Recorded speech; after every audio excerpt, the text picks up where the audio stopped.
even though we want freedom of control and we want to make our own decisions, we still crave some structure to understand what we're doing. And so when it comes to like making change and leaving that structure, it's terrifying because you're so used to running on this treadmill, and it's the comfort of running on the treadmill, even though you're not going anywhere anymore. And the idea of stepping off of it is like terrifying. Plan it out and then pick your freaking superpower versus you sit around and you're like, oh, I don't want to go get leads, and it's like, then don't get them.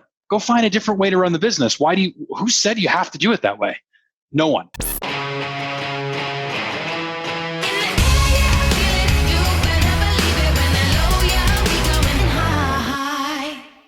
Who are you and what do you do? I'm Casey Clark. I'm the founder and CEO of Cultivate Advisors. Our firm, we help small business owners grow and scale to the next level, and we help them propel beyond their expectations. So what makes you an expert, or essentially how did you get here to this point of being a business advisor and having a team of business advisors? Yeah, so I started in franchising. So I think going through that franchise experience, owning my own business, leading franchisees, then becoming actually the franchisor to lead the coaches who led the business owners, it gave me this really interesting look at all three levels of the business. And so I think that's where I really probably crossed that threshold. But I think the second place I really crossed it was actually just the amount of failures I had. I started a paper route. I started a lawn care company.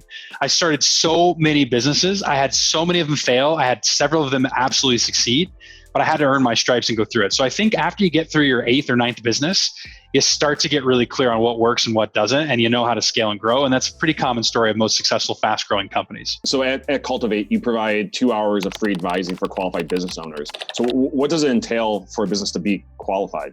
If a business has just started, it's really not a good fit for Cultivate Advisors. The ideal business is somebody who's been around for 2 years. They're very introspective. We're usually looking for a minimum revenue of $200,000 or more.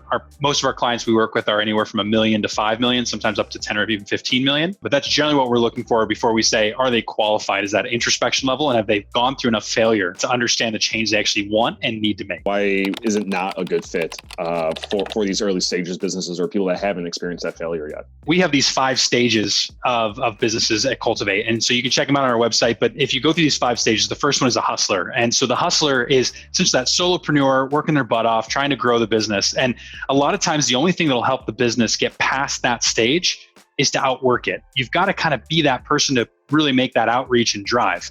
Now, the moment that person wants to hire or maybe invest more money to hire somebody that can help start to drive the sales and you can get a little bit of a faster engine, then there's going to be the resources that we need to be able to pull in and actually drive that business for growth. So do you have like a transitional process for businesses that might not be qualified yet?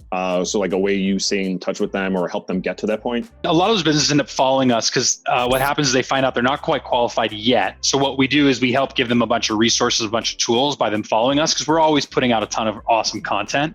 And we also have different events and different things we post that they can come to and kind of do the DIY version. The thing that you brought up is the value of preparation, essentially, and the balance between action versus planning. I know from my personal experience, I've always been a lot more on the planning side to the point where I almost don't take action, right? I spend so much time in motion. What is the balance between taking action versus planning? I think the balance comes down to prioritization. And are you focused on what you need to be doing, or are you focused on the results you need to get?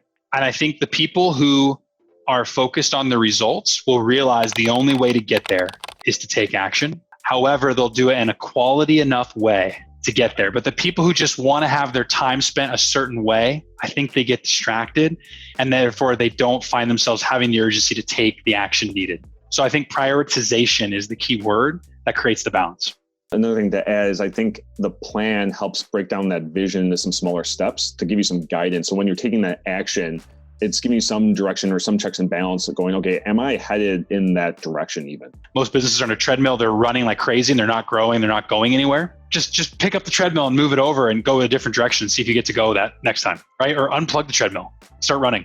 Even though we want freedom of control and we want to make our own decisions, we still crave some structure to understand what we're doing. And so when it comes to like making change and leaving that structure, it's terrifying because you're so used to running on this treadmill and it's the comfort of running on the treadmill, even though you're not going anywhere anymore. And the idea of stepping off of it is like terrifying. And so do you have a system or a model that goes, okay, when we get to this threshold, we got to go to action, or when we get to this threshold, it's back to planning, or how do you find this balance? It's hard because it's a macro to micro environment, right? How high up on the helicopter are you in your business right now? Are you still smaller and you're in the weeds? You're gonna have a lot less time for planning, right? Versus when you get the higher up you move in that helicopter, just think about that's more time that's going to be allocated. So when I first started this business, I was probably 2 hours a week max on the planning side in preparation. Now on my side, I spend almost 8 to 10 hours a week, because it's not just planning. I want to be very clear. The word planning can sometimes just be a schedule thing. The real key is preparation.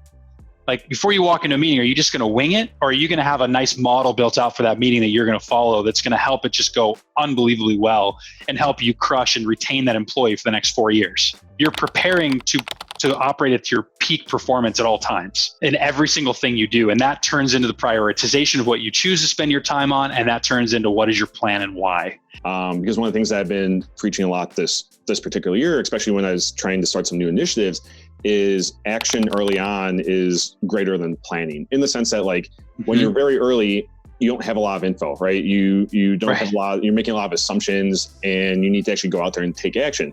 So in those early stages, you're like, okay, I have a general idea of goal or vision. It's that way. Let me go do stuff. And then I'll go back and keep building this plan and make this iterative process. As you get more feedback and you get more information, you can then spend more time on planning and really start to tweak and hone that direction and your performance. I actually see more people wing. I just love asking this question is like, yeah, you are talented enough to wing this meeting. What if you didn't? What if you actually prepared like crazy for it? If I spent an hour of preparation for a 1 hour meeting with my employee, how dynamic would you be? Just try it once and you're going to be shocked how well the meeting goes and how much of a performance you just see in terms of the uptick, depending on what you're working on. How does someone identify when they're starting to change stages, or when they should start spending more time planning, or how do they know how much planning they should do? Like what's too much versus enough? You know how much time to plan and prep when you understand clearly what your priorities are and what your output of your time is. But to get to that takes a little while to go through enough repetition to understand it. Most business owners will not put boundaries in place. They will not actually put the on and off switch. The nice thing about a retail store, right, is that, you're open from this time to this time. So what we've always talked about is put the barrier in place, put your open to close hours and stick to it. Now, if you want to work 1 million hours, fine, do it 7 days a week. I don't care, but put the boundaries in place. So for me, I'm a lot more regimented. I do place very strict hours. How I know that I have to start planning more and spending more time to prioritize is when I need to start breaking those boundaries. If you're not forcing yourself to see the holistic view of the business, it's very hard to then prioritize in to understand where you're going to spend your time prepping. Let's say you are really good, or you've maximized, or you're getting really good results at one area. Maybe that's an indicator that now there's opportunity for you to spend a little more time, start tweaking that system, figuring out what's that next level. Because if you're always at the top, maybe you're just not challenging yourself. And that's an opportunity or an indicator that there's something there to plan or build on top of, or to get even better. Yeah, I mean, everybody tries to solve the problem, but what happens if you solve what your superpower is? Knowing who you are and just owning who you are and playing to your superpower, a lot of times will actually move you faster than solving your problems. And what about the people on the other side of that scale that are planning too much early on? So one thing would be help. I'm not saying you have to hire us, hire anybody, but get somebody to help get you out of your way. Majority of the time, a paralysis by analysis, though, is a confidence issue from my experience. It is purely confidence and belief in themselves. The more time you spend thinking, the more time you're going to lower your confidence. It's just a level of anxiety that you're overcoming.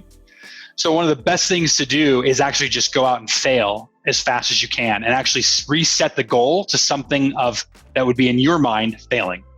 So for instance, if you're saying, hey, I want to go out and I want to try to, reach out to 10 people about my new services I'm offering or my new product I have, your goal should be like, I want to go do this. And my goal is to have 5 people slam the phone down and say, I'm an idiot. And all of a sudden, when you reset that level, it all of a sudden becomes very tangible. And then you realize, oh, no one actually said that. I crushed this.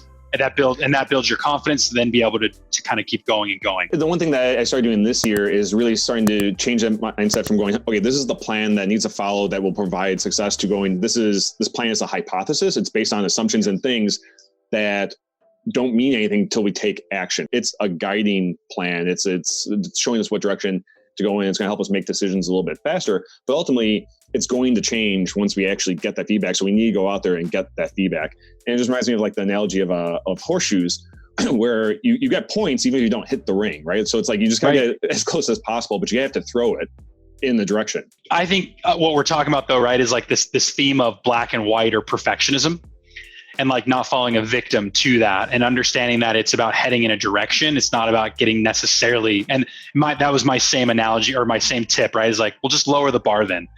And then maybe that'll help you get there. The whole point is start heading in that direction, because that's truly what taking action is at its simplest. It's not right, wrong, good, bad. It's a spectrum. There's all this gray in between, and it's just constantly shifting from one side to the other. What's one failure of yours that still sticks out in your mind today? I didn't know my numbers in my first business. I ran this business. I just saw growth. I was so excited about revenue. I didn't focus on profit. I discounted sales, whatever I had to do to get everybody to go with me so I could build a successful business. And at the end of the year, I had no money to show for it and a lot of work. I made negative minimum wage is what I like to call it. I was focused on all the wrong things because I didn't slow down and just make sure I was doing it in a quality way. That was the biggest failure that I will never forget. I would like to report, just because you didn't ask the other side of it, but I would like to report that next year I was one of the most profitable businesses that I'd ever seen in that industry. I just want to be very clear on that because I learned my lesson. But boy, was that a hard failure to go through. But man, am I glad I experienced that as early as I did. Now, there's another really good point that I think almost all business owners deal with. It's about knowing your numbers. Why is this such a big issue? And why is it still such a big issue if it's become so popularized in the business community? Most business owners are rewarded through profitability when they start a business. Not all, but most. And they get reward from all the other work they do. But at the end of the day, slowing down to force yourself to look at your financials and really understand them is actually one of the most vulnerable things you will ever do as a business owner, because it's actually easier to just push it off and hope for the best and go, well, I'm doing everything I can. Are you? Are you actually looking at what your numbers are telling you? Most people can't tell me when I ask, how much have you spent to generate every lead this year? What's your cost of acquisition? What's your lead cost? They can't share it out, just sharing that because you're marketing. Like, they can't do it. And the problem is, how would you ever expect to run a business if you couldn't do it? And the question I always ask, if you were an employee of that business, wouldn't you hope that the business owner knew that information and were making decisions based off of it? I'm going to use a stereotype that does not have to always be followed, but a lot of people talk about this objective versus subjective. What type of owner are you, right? And I do believe there's a balance where you can be both. My finding, a lot more business owners are more subjective than objective, because they use passion, they use gut, they use grit to get out there, go create a business or go create a lifestyle that they wanted. And they were willing to take the risk when most people wouldn't. So you have this weird environment of all these entrepreneurs building businesses that are super subjective, and you're going, you should be objective, but it's just like not in their DNA. Like, one of our biggest tips is find someone who is objective that can work with you to make sure you know your numbers then. Don't use it as an excuse. Yeah, one thing that came up when I was talking to Jeremy around, and conversation that comes up often with some of the businesses he works with is, are you the right CEO for this business? You might like doing one thing very well. And when you're talking about like subjective, that's really good, especially what sounds like from what we were talking about earlier, in that hustler state of just getting things moving, getting them off the ground, like motivating people, possibly even being like a good leader by using your energy. But at some point, the business grows, and as it grows, things change and you have to transition with it, or find a new role, or just figure out what your role is going to be moving forward, or bring in support staff or outside resources that help support you on those areas. Having either a group that you talk with, having a business advisor, having like a board of directors really helps give you that outside perspective of where do you actually stand, so you can reflect and go, okay, I am growing and I want to head in this direction here, and to do that we need to make these decisions. The average owner spends approximately 2 hours a month on their financials. That's 24 hours. That's you buy in to spending 1 day a year on your financials. And it's like the breathing organism of your business. Like, without the money, I don't care who, even a non-for-profit, you still got to have cash in the bank. Why wouldn't you invest a day a month into your financials? Why wouldn't you spend your energy there to understand how this business works so you can take that information and create it? So my biggest push to those that are maybe listening that are going, gosh, I don't know where to start. Why don't you just commit to more time doing it and see what you learn? Because I think you'll be shocked what you find out. You're just hustling so much, right? Like you just need to make ends meet. So it's just like sell. The biggest number is I need more revenue, right? Like, end of story. Like, we just got to sell and keep costs down. Those are the two numbers that we know. And then it's like, as you grow, you start to then have some more space to start to look at these numbers and start to build backwards. And I think the biggest takeaway I've had is helps create focus and urgency. Just breaking down the revenue. Where is the money coming from? What services or aspects are the top sellers? We know where we want to spend more time or what we might want to cut out. So I think knowing the numbers helps you make some of these bigger decisions once you have that room to start tweaking and deciding how to improve the business. The hustler who's out early, getting off the ground, or experimenter, that's our language. People are just starting to figure out their business. Maybe they've got a few employees. A lot of times what we see happening is like on a sales cycle, they're so focused on more leads. They're just out, grinding it out. And then at what point do you just pick your head up and go, holy cow, if I actually just figured out how to change my conversion by 15%, I could actually get half as many leads. Yeah. And it's like, why am I doing it this way? You always have to remember there's usually 3 to 20 ways to get to the same objective. And again, connecting back, plan it out, and then pick your freaking superpower versus you sit around and you're like, oh, I don't want to go get leads, and it's like, then don't get them. Go find a different way to run the business. Who said you have to do it that way? No one. Boss or being the owner of the business because they want to have some more control over what they do or help or actually build something that is in their vision. So it gives them a lot of freedom. At times, too much freedom, right? Like where it's like, what is right or wrong? There is few universal truths, but if you come back to the numbers, that helps create some structure, right? Like more revenue than expenses, you'll be profitable, and then you start building out from there, and you start building it back. Now you have a structure to help give you some direction of what decisions to make instead of just going off of your gut all the time. There's a reason why 85 to 90% of businesses never cross $1 million in revenue. What's the reason?